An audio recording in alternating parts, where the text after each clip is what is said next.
sama kita. Kali ini kita mau berbincang-bincang santai. Lagi ya. Ini tentang perjalanan perjuangan kuliah Mas nih. Kan dulu sempat katanya dari keluarga yang nggak mampu, terus tapi memaksakan untuk tetap kuliah nih. Kan dengan cari-cari beasiswa itu gimana ini ceritanya?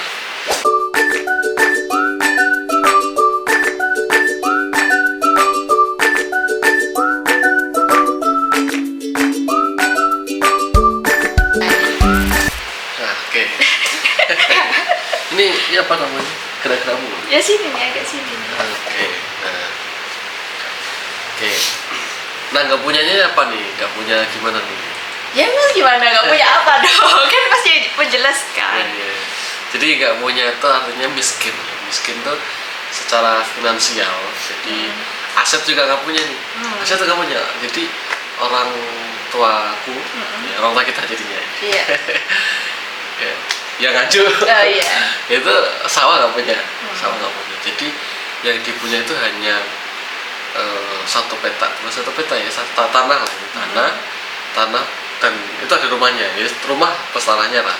Itu pun dari rumah sekarang itu. Ya, itu pun dari rumah dari tanah orang tua dulu, orang tuanya bapak kan. Nah, itu pun rumahnya pun dulu itu dibangun dari gedek, tau kan? Kalau bahasa Jawa itu gedek. Bambu gitu. Dari bambu ya, dari bambu. Itu zaman itu masih bambu, terus sekarang batako, terus usuknya itu buat sangga gentengnya itu masih bambu, bambu masih, jadi masih sederhana banget. Jadi pokoknya nggak punya apa-apa. Ya. Nah, nggak punya apa-apa. Nah, tapi punya keinginan kuliah, karena kan namanya orang miskin ya, pengen mengubah hidup orang tuanya, tentunya orang tuanya ya kita sendiri kayaknya. Nah, pengen mengubah, cuma banyak kendala.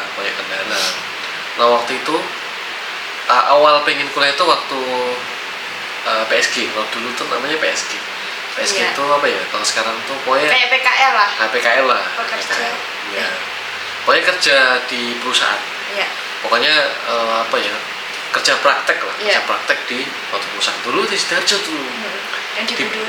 Di Balokundo, di Balokundo, pokoknya di jalan itu lah, nggak usah disebut intinya. Waktu di sana itu selama 3 bulan di sana. Nah, di sana tuh di operator produksi. Jadi dulu ada mesin bending, ada mesin plong buat mesin pres lah, buat pres. Kemudian las, terus gerinda. Terus ada pemotongan juga banyak lah, tapi waktu itu kita kedapatannya itu. Nah, jadi ya kayak karyawan yang lainnya. Nah, di situ waktu itu aku lihat tuh di kantor tuh ada, jadi di atas tuh ada orang yang ngeliatin gitu kan, supervisornya kan. Orang tuh enak juga gitu ya, orang tuh enak di depan komputer, enak. Di ruangan ber-AC. Iya, ya kita di panas-panasan, ngantuk juga, bahaya juga, sampai teman dulu ada yang kepotong. Pokoknya capek gitu kan. Dari jam 8 pulang jam 4 gitu. Jadi gak ada waktu untuk senang-senang, gak ada, pokoknya capek tidur gitu. Nah, itu baru kepikiran, orang di atas tuh ngapain ya? Kok bisa kayak gitu? Oh, kuliah. Akhirnya baru berpikir kuliah, apalagi SMK itu untuk kuliah kayak susah banget. Dulu ya SNMPTN. Dulu namanya SNMPTN, sekarang diubah terserah apa namanya itu. Ya kan, padahal intinya sama tapi diubah. Pokoknya namanya itu seleksi pakai rapor.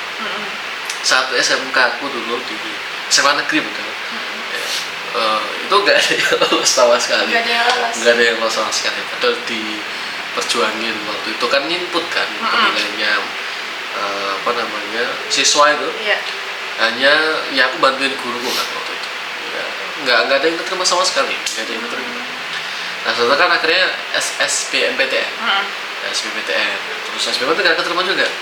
Nah, dulu namanya SBMPTN, pokoknya yang seleksi jalur tes, tes tulis kan. Waktu di Malang nggak ada yang keterima juga kan. Yang terus maksudnya itu tes mandiri. Nah, tapi sebelum ke sana tes mandiri itu di Jogja, karena keterima, tapi swasta salah satu swasta terbaik lah. sampai sekarang juga sih ya. Nah tapi waktu itu perjalanannya nggak semudah apa yang diperkirakan kan. Nah ternyata begitu punya keinginan kuliah ya, itu izin lah ke orang tua, izin ke orang tua. Pokoknya ingin kuliah ya. Jawaban orang tua ya mungkin sama dengan jawaban orang tua di daerahku ya, di daerah ya kan. Kuliah itu mahal ya. Apa yang ingin kamu jual? Rumah kamu jual nggak mungkin cukup.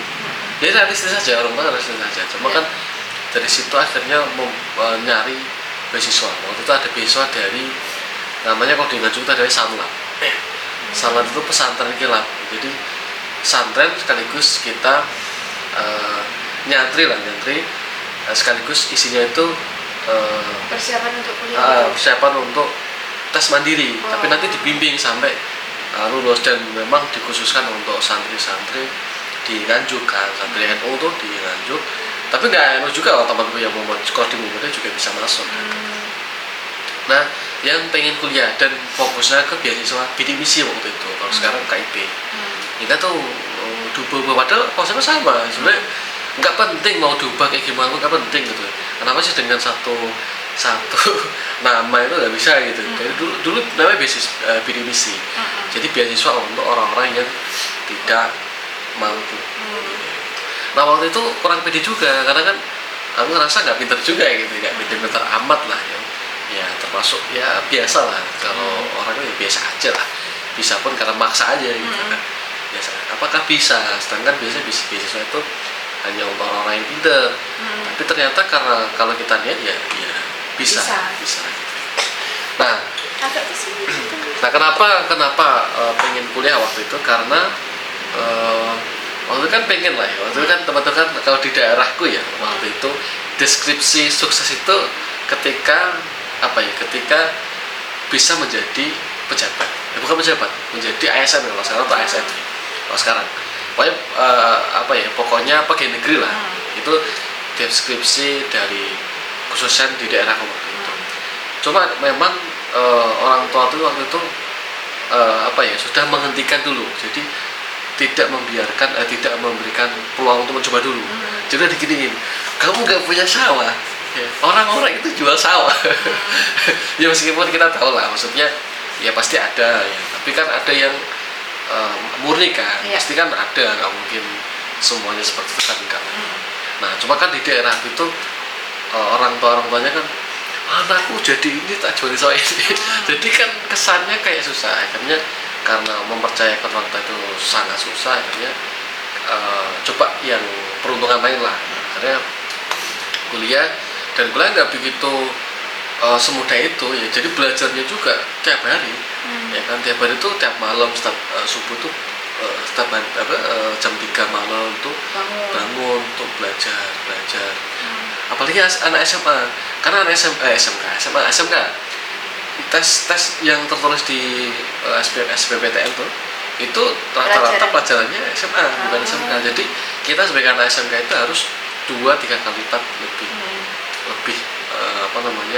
lebih mengejar gitu ya, lebih daripada orang SMA gitu kan. Nah pokoknya singkat cerita intinya tes di Jogja itu akhirnya keterima waktu itu keterima seleksinya doang.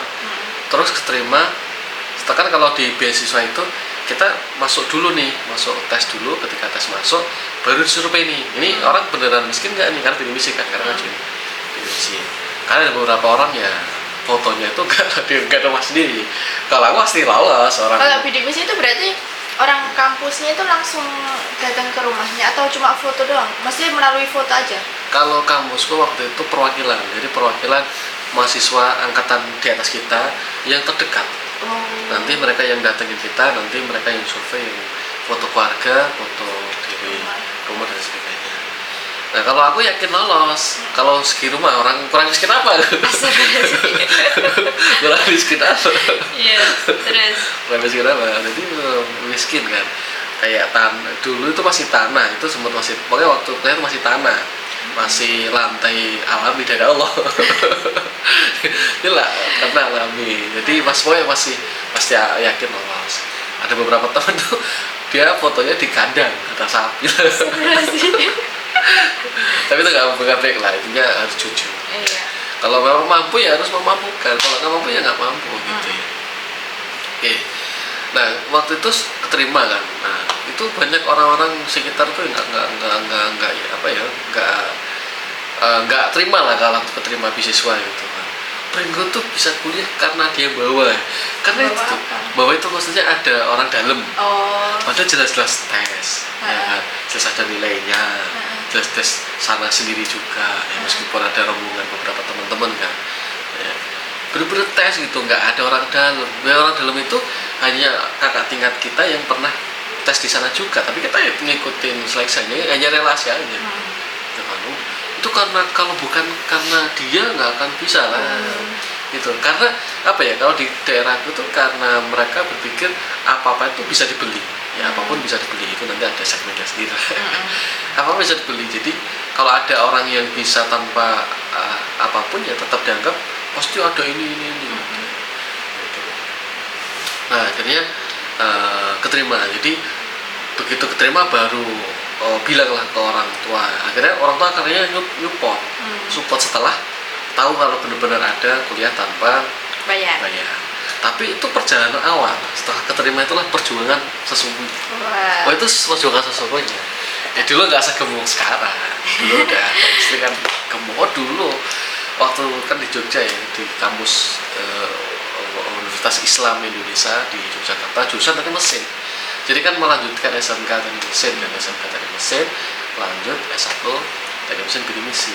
Nah orang nggak pinter-pinter amat ya, jadi ngoyo lah. Kalau bahasa Jawa itu kuliah ngoyo banget. Jadi aku dulu waktu di kampus itu ngerasa kok aku paling goblok gitu. Nilai itu juga yang penting aman gitu. Yang penting aman. Kalau di beasiswa itu kan batasnya 4 tahun nih, 4 tahun nanti kalau nggak 4 tahun ya dicabut beasiswanya.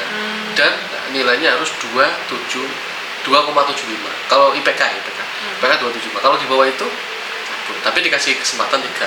Nah waktu itu aku di semester 1 itu dipanggil karena nilaiku itu hanya 2,67 atau berapa gitu. Satu nilai. Oh IPK. IPK kan berarti kan kumulatif Iya. kan, di satu semester itu. Iya. Kan kecil. Nah karena waktu itu tuh ada sistem baru namanya CPMK. CPMK itu jadi ada 4 penilaian.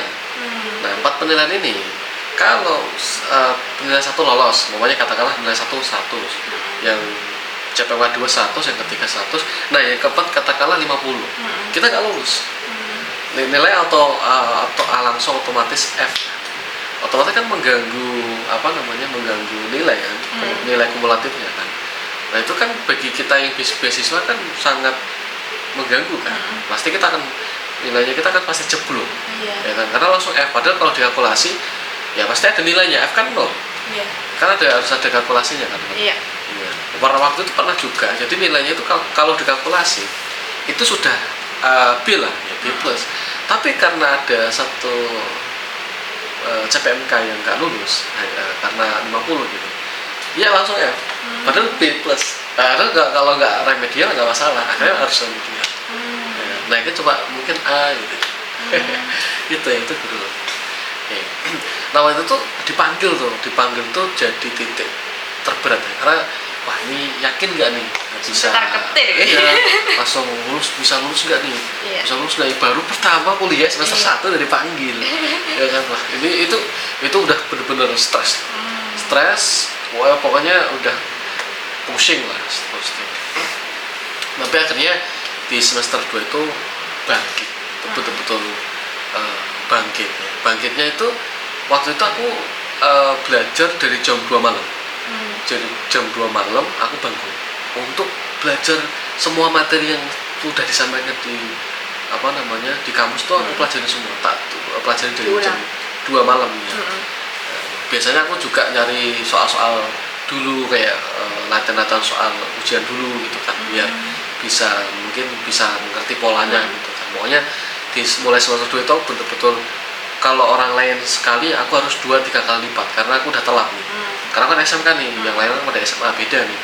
Berarti aku belajarnya harus 2-3 kali lipatnya. Gitu kan.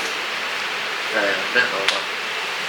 Nah, akhirnya setiap pokoknya tiap jam 2 malam tuh bangun. Tapi kan bangun jam 2 malam kan nggak semudah apa yang kita kira kan. Yang mata masih berat, aras-arasem. Nah, waktu itu tipnya gini, aku waktu itu pakai alarm. Alarm pertama kan biasanya kalau normal yang kan alarmnya biasa kan. Tapi nggak sekali 2 kali, ya berkali-kali kan. Jadi 2, 3, 4 itu biasa kan sampai 5 sampai 10. Nah itu nggak bangun, ya bangun nih, nanti tidur lagi. Nah ini nggak mempan nih, apa nih? Akhirnya alarm yang pakai foto, jadi foto.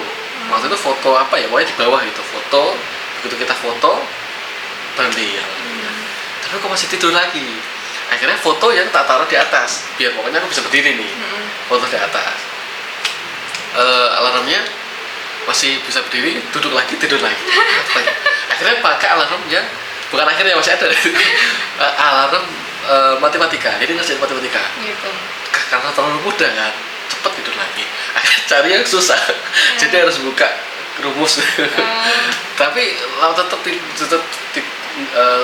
tidak ampuh, karena kan kalau dulu kan di Jogja kan tidur kan malam-malam kan, terus harus bangun dulu kan susah banget kan, apalagi kan dulu di pesantren kan, susah banget. Nah akhirnya waktu itu pakai sensor foto, jadi matiin alarm tuh ada kok di blaster kan, matiin sensor alarm tuh pakai keran apa ya, foto keran kamar mandi.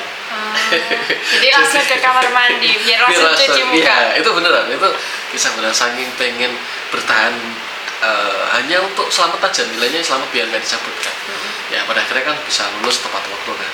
Nah akhirnya waktu itu setiap malam tuh kan kalau nggak difoto nggak bisa berhenti tuh alarm. Jadi waktu itu alarmnya ingat apa, orang kaya mati, orang miskin mati. saking pengen bangunnya kan. Itu teman-teman pondok itu udah hafal kalau jam 2 malam kok ada alarm lewat, orang kayak mati pasti aku. Nah, aku jalan gitu nggak ada yang negur tuh? Nggak ada, nggak ada, karena kan tahu kan, orang kan punya terakan masing-masing. Nah, waktu itu apa namanya, kan aku di lantai 3 kan, kan kamar mandi di lantai 1. Berarti aku kira ini tuh kamar mandinya sama kamarnya itu ya deketan gitu loh. Enggak, emang di mana? Nah, HP ini, bukan HP ini. Waktu itu deket ini, biar kan dia sama ini. Tak giniin, sama kamar mandi tuh, nanti sama kamar mandi itu gini kan, terus gitu. Baru mati terus langsung raup, langsung raup, sholat tahajud dulu, baru balik ke kamar belajar. Ya kan, belajar kalkulus, pokoknya belajar matematika. Kalau di teknik itu ada namanya kalkulus. Kalkulus itu matematika level tinggi. Ada lah pokoknya, kalau di teknik pasti tahu kalkulus. Ada 1, 2 lagi. Aku nggak paham. Gitu. Nah, ada kalanya keran itu tuh ada yang ganti, karena nggak tahu. Ya, ada yang ganti. Begitu masuk kamar mandi, kok kerannya hilang. Berarti itu meskipun keran tapi beda itu nggak bisa. Nggak bisa kan? Jadi harus benar. Iya, harus benar-benar. Nah, kok mati lama aja nggak bisa, kan harus sama kan. Ada yang ganti kan, wah ini siapa yang ganti? Akhirnya ya udah tak backup sampai mati ya, di pencet power terus. Tapi kan susah. Ya kan susah, akhirnya bisa mati. Akhirnya ganti apa? Ganti ya foto keran yang baru, karena harus pakai itu. Tapi itu hanya untuk di awal kan. Tapi kalau udah berhasil, pokoknya ini udah berhasil konsisten seminggu bangun nih, konsisten bangun. Ini biasanya di minggu kedua, ketiga udah gampang, udah biasa. Tapi biasa kalau udah pulang kampung, balik lagi ya gitu lagi. Mulai awalnya itu ya. Nah, waktu itu aku kuliah di pondok, kuliah di Jogja itu mondok. Kalau orang-orang kan biasanya ngekos kan, aku mondok. Kenapa pilih mondok? Sebenarnya tuh tujuanku salah sini, nggak patut ditiru ya. Karena ngerasa di Jawa Timur kan ya wes lah, ngaji kan udah banyak lah, cukup banyak lah ngaji kalau bahasanya itu apa lupa. Kalau kita ngaji di pondok apa namanya apa biasanya? Pokoknya ngaji di pondok lah, kan sering dulu di Jawa Timur kan kita sering ngikutin ngaji juga kan. Di TPA, di pondok dan sebagainya itu banyak. Jadi di Jogja ngerasa ya udahlah udah bisa, ya udah nggak apa-apa di pondok aja gitu kan. Nah tujuannya tuh sebenarnya bukan nyari ilmu sebenarnya, karena ngerasa udah ya udah buat jaga aja biar nggak terganggu bukan budaya, pergaulan di sana gitu. Nah waktu itu kalau kosan waktu itu bayarnya itu kan ada yang 4 juta, itu 4 juta setahun tuh, itu paling murah, rata-rata 8 juta. Rata-rata kita waktu itu cuma ya di pondok itu waktu itu di awal itu cuma 30.000 per bulan. Tapi makan sendiri. Listrik udah. Jadi itu bayar listrik doang 30.000. Bayangin, sebulan 30.000. Karena waktu itu kan kita kalau beasiswa itu hanya dikasih 750 kalau nggak salah, aku lupa, pokoknya sekitar 750. Awal-awal dulu 700 turun naik 50 atau gimana lupa, pokoknya 750-an per bulan. Tapi cairnya itu waktu itu awalnya 3 bulan sekali, itu pada akhirnya 6 bulan sekali langsung. Gitu. Nah dengan uang segitu kita gimana bisa hidup, karena kan beasiswa itu kan full, kuliahnya full, tapi kan kita butuh hidup setiap harinya kan, makan dan sebagainya, bensin ya kan, dan sebagainya. Waktu itu ya akhirnya ya insya Allah ya alhamdulillah ya cukup sih, ya cukup-cukupin sih, enggak gimana. Karena sampai nggak makan.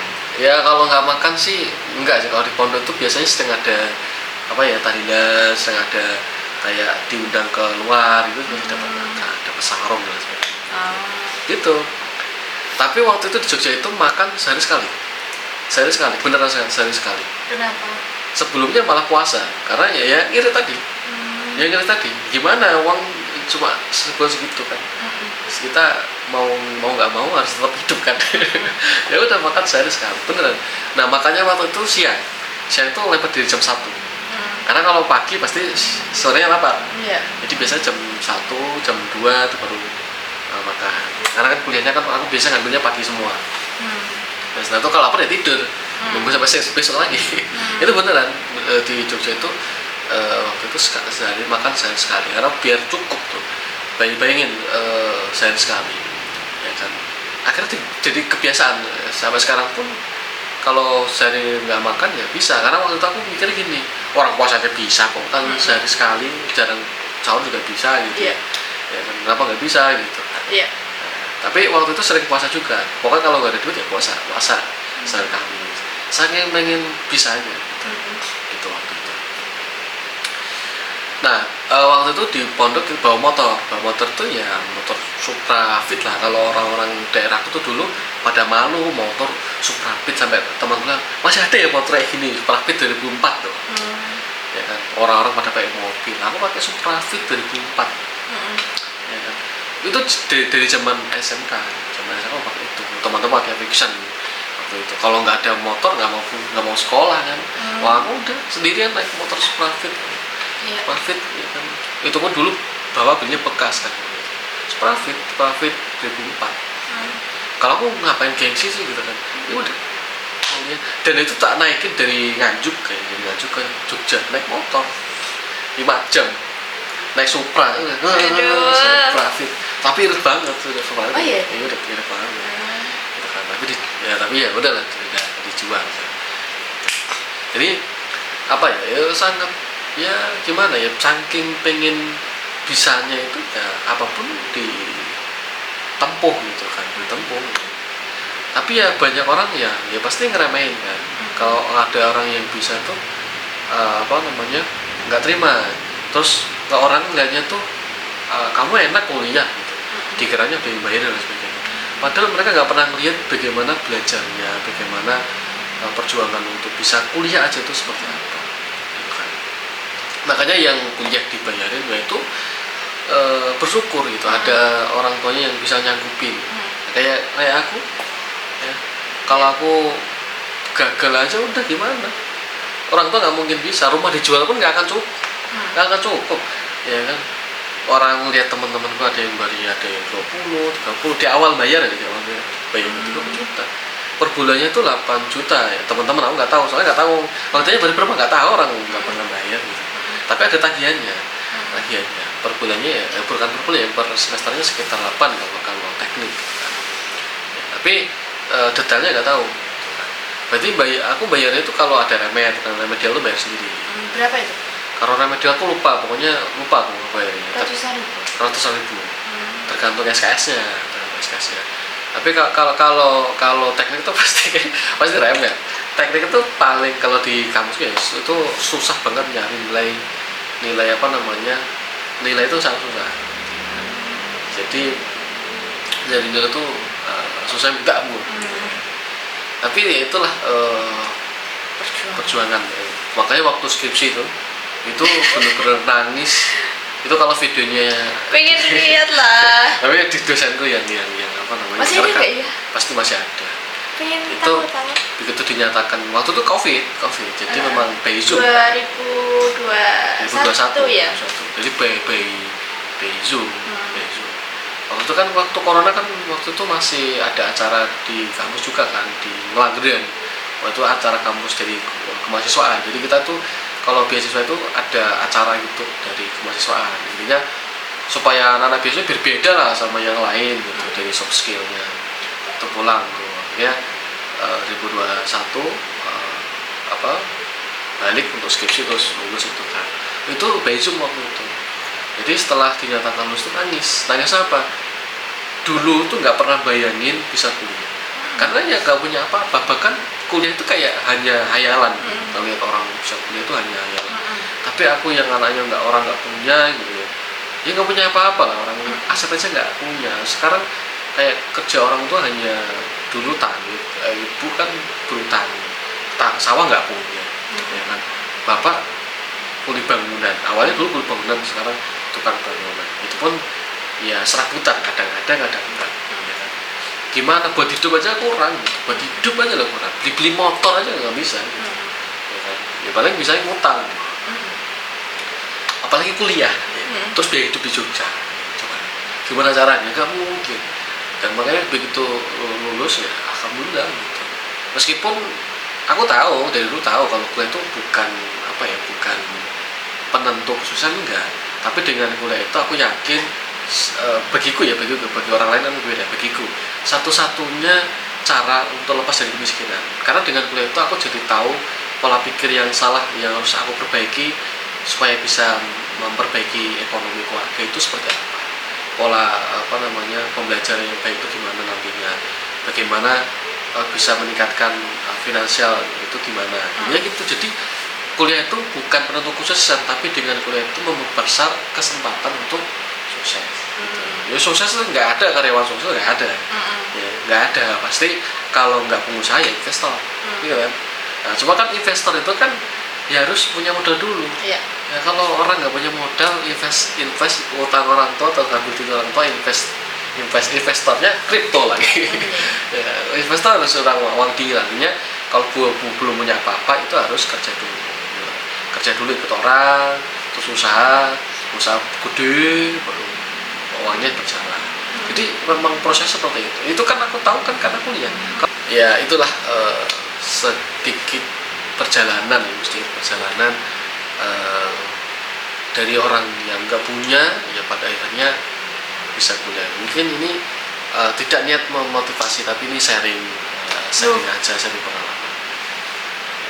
Oke lah, langsung kesimpulan aja. Ya oke, mungkin itu yang bisa kita obrolkan. Ya. Mungkin kalau ada komen yang perlu kita bahas lagi silakan komen. Oke, kesimpulan yang dapat diambil apa ya? intinya apa ya, jangan pernah nggak ada suatu hal yang nggak bisa, nggak ada hal yang nggak bisa. Ya, nggak ada kegagalan, nggak ada. Orang nggak pernah nyoba ya gagal gitu. Intinya kegagalan itu yang tidak pernah nyoba, dan gagal itu ketika kita berhenti mencoba. Oke, terima kasih ya sudah menonton video kita kali ini. Jangan lupa like, comment, and subscribe. Cukup sekian, dadah.